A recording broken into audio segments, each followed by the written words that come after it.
Welcome to my channel. My name is Devesh. तो आज हम लोग करने वाले हैं कुछ खतरनाक। हम करने वाले हैं रिडल्स।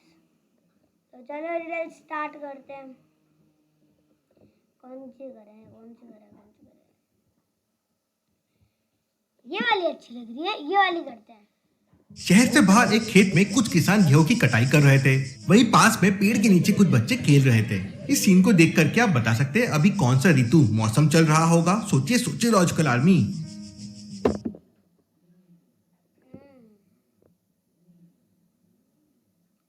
इसने क्या बोला मुझको एक बार फिर से सुनना है। खेत में कुछ किसान गेहूं की कटाई कर रहे थे। वहीं पास में पेड़ के नीचे कुछ बच्चे खेल रहे थे। इस सीन को देखकर क्या आप बता सकते हैं अभी कौन सा ऋतु मौसम चल रहा होगा? सोचिए सोचिए लॉजिकल आर्मी। जिस हिसाब से ये लोग इतने थके हुए हैं और बहुत ज्यादा धूप पड़ रही है, तो इसका मतलब ये गर्मी का मौसम चल रहा है। हाँ, गर्मी का मौसम चल रहा है। गर्मी का है।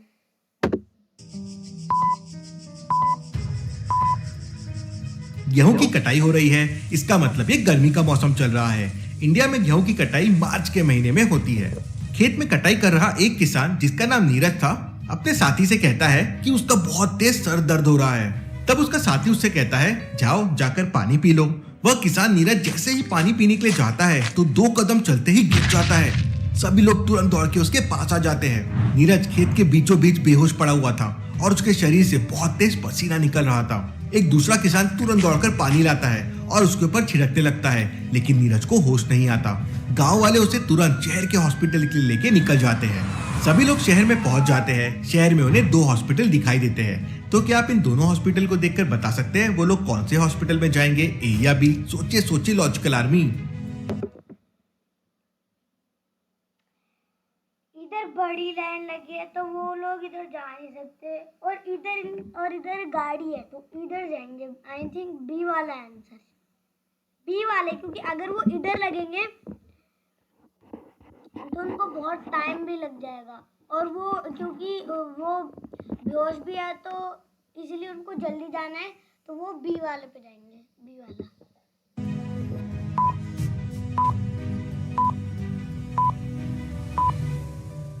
पहले हॉस्पिटल को ध्यान से देखिए। हॉस्पिटल में अंदर जाने के लिए बाहर एक लंबी लाइन लगी हुई है, लेकिन दूसरा हॉस्पिटल खाली दिख रहा है, इसलिए वो लोग दूसरे हॉस्पिटल में जाएंगे। वो लोग नीरज को लेकर दूसरे हॉस्पिटल में पहुंच जाते हैं, लेकिन हॉस्पिटल में डॉक्टर उसे मरा हुआ घोषित कर देते हैं। डॉक्टर को भी समझ नहीं आ रहा था कि नीरज की मौत कैसे हो गई है, क्योंकि वो एकदम फिट था, उसकी बॉडी में कोई प्रॉब्लम्स भी नहीं थे। केस की छानबीन मुझको अगर लगता है तो मुझको अगर लगे तो क्या बोलते हैं, अगर आप लोगों को लग रहा है कि मैंने ये वीडियो पहले देख रखी है, तो मैंने ये वीडियो देखी ही नहीं है भाई। करने के लिए जाने माने जासूस डिटेक्टिव मेहुल को बुलाया जाता है।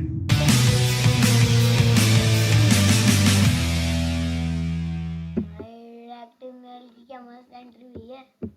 मेहुल तुरंत अपनी गाड़ी से हॉस्पिटल पहुंच जाता है, लेकिन हॉस्पिटल के अंदर बेड पे 2 लोग लेटे हुए थे। तो क्या आप बता सकते हैं मेहुल को कैसे पता चलेगा कि दोनों में से नीरज कौन है? सोचिए सोचिए। कितना इजी है वे, ये है।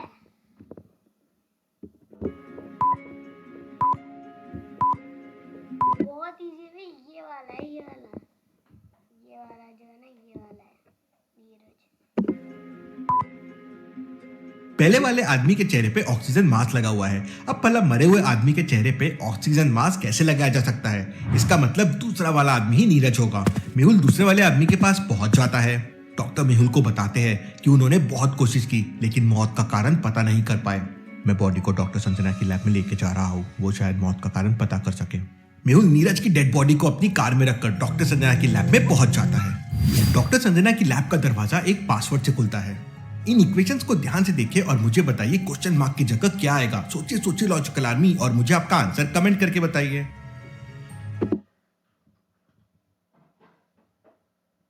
इधर देखो,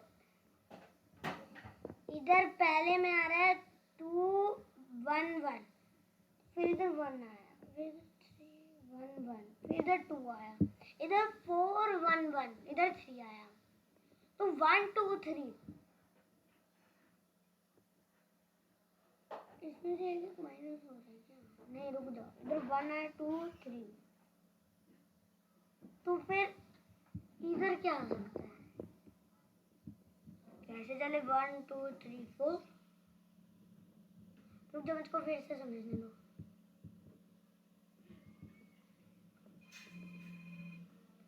मुझे इसका आंसर तो नहीं पता, पर आई थिंक इसका 4 होगा आंसर। आई थिंक 4 होगा, 4 आंसर लगता है।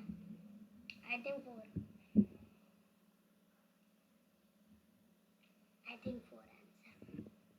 क्या क्या आवाज आती है? चलो 4 answer, let's go.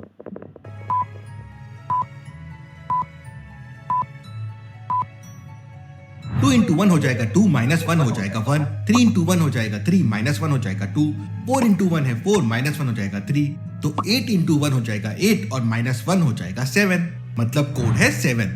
Mehul code 7 press करता है और लैब के अंदर चला जाता है। लैब के अंदर डॉक्टर संजना कुछ एक्सपेरिमेंट कर रही थी।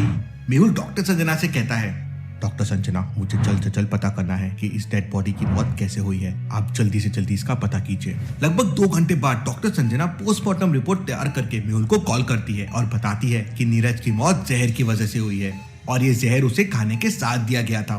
डॉक्टर की ये बात सुनकर मेहुल सोच में पड़ जाता है, आखिर ऐसा कैसे हो सकता है? तो क्या बता नीरज की डेथ जहर से हुई।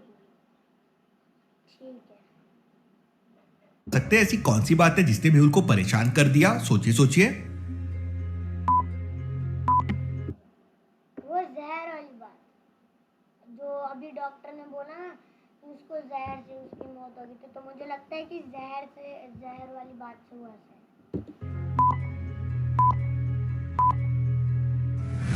जब मेहुल खुद नीरज की डेड बॉडी लेने हॉस्पिटल गया था, तब हॉस्पिटल के डॉक्टर ने कहा था कि उन्हें कुछ समझ नहीं आ रहा है कि नीरज की मौत कैसे हुई थी, और डॉक्टर संजना कह रही है कि नीरज की मौत जहर से हुई है। ये भला कैसे हो सकता है? इतने बड़े डॉक्टर्स को क्यों पता नहीं चला कि नीरज की मौत कैसे हुई? जरूर कुछ बहुत बड़ी गड़बड़ है। मुझे नीरज के गांव जाकर छानबीन करनी होगी। मेहुल अपनी गाड़ी लेकर नीरज के गांव की तरफ निकल पड़ता है। नीरज का गांव शहर से ज्यादा दूर नहीं था। मेहुल नीरज के गांव पहुंच जाता है। गांव पहुंचते ही मेहुल सबसे पहले नीरज की पत्नी से पूछताछ करता है, तो वो बताती है, सर, हम लोग बहुत ही सीधे साधे लोग हैं। हमारे किसी के साथ कोई झगड़ा नहीं है। हाँ, पर गांव के एक साहूकार से नीरज ने कुछ कर्ज लिया हुआ था और आए दिन नीरज और साहूकार के बीच बहस होती रहती थी। मुझे साहूकार से जाकर पूछताछ करनी चाहिए। हो सकता है वहाँ से कोई सुराग हाथ लग जाए। मेहुल साहूकार What exactly is the sandbox then? It's a 3D metaverse. The building blocks are voxels, which are like साहूकार के घर पहुंच जाता है। साहूकार उस समय आराम से केले खा रहा था। मेहुल को अचानक घर के अंदर आता देखकर वो साहूकार चिल्लाने लगता है, अरे कौन हो तुम और बिना पूछे घर के अंदर कैसे आ गए? मैं डिटेक्टिव मेहुल हूँ और नीरज की मौत के सिलसिले में मैं तुमसे पूछताछ करने आया हूँ।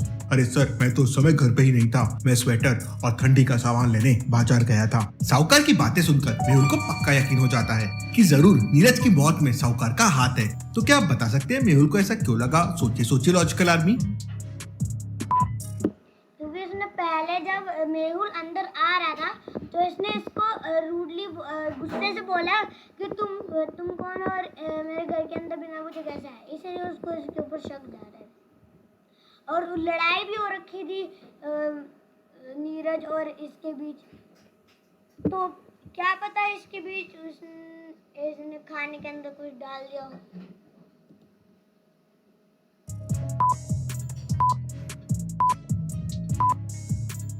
साहूकार कह रहा था कि वो उस समय बाजार से ठंडी का सामान और स्वेटर लाने गया था। अब भला गर्मियों के महीने में स्वेटर और ठंडी की चीजों की क्या जरूरत? मेहुल उसका झूठ पकड़ लेता है और उससे पूछताछ करता है। तब वो साहूकार बताता है कि एक दिन वो अपने घर पर गांजे की पुड़िया बना रहा था। वो आसपास के गांव में गांजे की सप्लाई करता है, लेकिन तभी नीरज उसके घर पे आ जाता है और और उसे देख लेता है। नीरज साहूकार की सारी सच्चाई जान गया था, इसलिए साहूकार ने एक गुंडे के हाथों नीरज का मर्डर करवा दिया। पर साहूकार मेहुल को बताता है कि उसे ये नहीं पता कि गुंडे ने नीरज को कैसे मारा है। Interesting, very very interesting. Mehul साहूकार को पुलिस के हवाले कर देता है और केस की सच्चाई जानने के लिए मेहुल उस गुंडे के घर पहुंच जाता है। लेकिन उस गुंडे के घर पे ताला लगा हुआ था।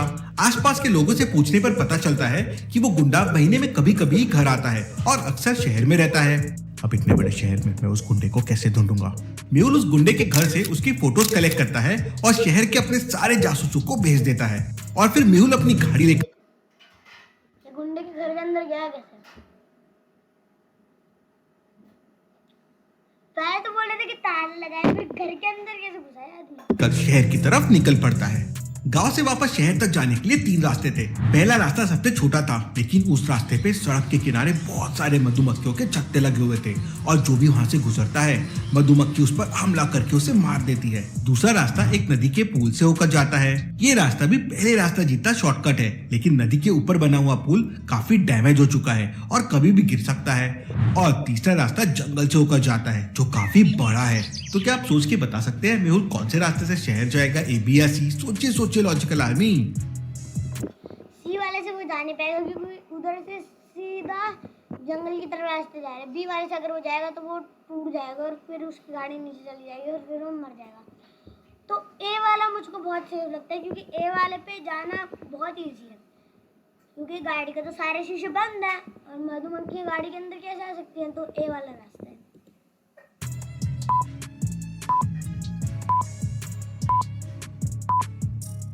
मेहुल दूसरे रास्ते से तो कभी नहीं जाएगा क्योंकि नदी के ऊपर का पुल डैमेज है और वो कभी भी गिर सकता है। तीसरा रास्ता बहुत लंबा है, लेकिन मेहुल पहले रास्ते से तो शहर जा सकता है। मेहुल के पास कार है और कार के अंदर मधुमक्खियां मेहुल का कुछ नहीं कर सकती। मेहुल कार के सभी शीशे बंद कर लेता है और पहले वाला शॉर्टकट रास्ता लेकर आराम से शहर में पहुंच जाता है। शहर जाकर मेहुल उस गुंडे के बारे में काफी पता करता है तो उसे पता चलता है कि उस गुंडे का असली नाम रघुवीर है और वो सुपारी लेके लोगों के हाथ पैर तोड़ता है। मेहुल पूरे शहर में रघुवीर की तलाश करता है, लेकिन उसे रघुवीर नहीं मिलता। मेहुल की खुफिया भी उसके बारे में कुछ इन्फॉर्मेशन नहीं निकाल पा रहे थे। ये रघुवीर तो बहुत ही शातिर बदमाश है, पूरा शहर छान मारा पर इसका कोई पता नहीं चल रहा है। मुझे दिमाग से काम लेना होगा। पैकेट लेता है जिसकी कीमत 50 रुपीज थी और उस पर 20% का डिस्काउंट चल रहा था। तो क्या आप बता सकते हैं 20% का डिस्काउंट काटने के बाद मेहुल को चिप्स के लिए कितने रुपए देने होंगे? सोचिए।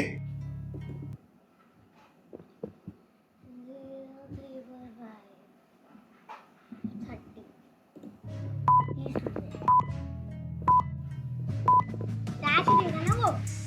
20 का 20% डिस्काउंट मतलब 50 into 12 डिवाइडेड बाय 100 मतलब 10 रुपए का डिस्काउंट। तो चिप्स का रेट हो जाएगा 50 - 10 40 रुपीज। मेहुल दुकानदार को 40 रुपीज देता है और कुर्सी पे बैठकर आराम से चिप्स खाने लगता है।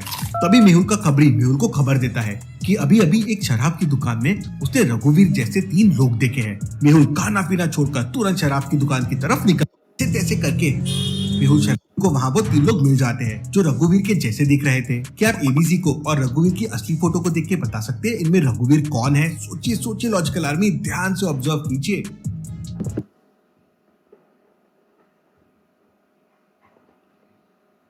रघुवीर की जो मूछें हैं वो इन दोनों की सेम है और उसने चेन पहन रखी है और इसकी पैंट और ये इसके अंदर तिल्ली और ऐसे। तो ये रघुवीर बी वाला।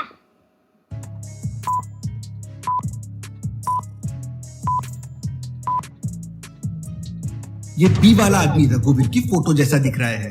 ए को तिल है और सी को नेक में एक मार्क है। वो तो ये भेष बदल के घूम रहा था, इसलिए ये किसी को मिल नहीं रहा था। मेहुल तुरंत रघुवीर को पकड़ लेता है। मेहुल उसे पकड़कर अपने ऑफिस में ले आता है और सख्ती से पूछताछ करता है। तो रघुवीर बताता है कि साहूकार ने उसे नीरज का मर्डर करने के लिए 40,000 रुपए दिए थे और उसने नीरज को खाने में एक ऐसा केमिकल वाला जहर दिया था जो धूप में आने पर खेत में काम करते समय अचानक से नीरज की मौत हो गई और डॉक्टर उस चीज को समझ ना पाए। वाह डॉक्टर संजना, इम्प्रेस्ड, आपने पता कर लिया। मेहुल रघुवीर को भी साहूकार के साथ जेल में डाल देते।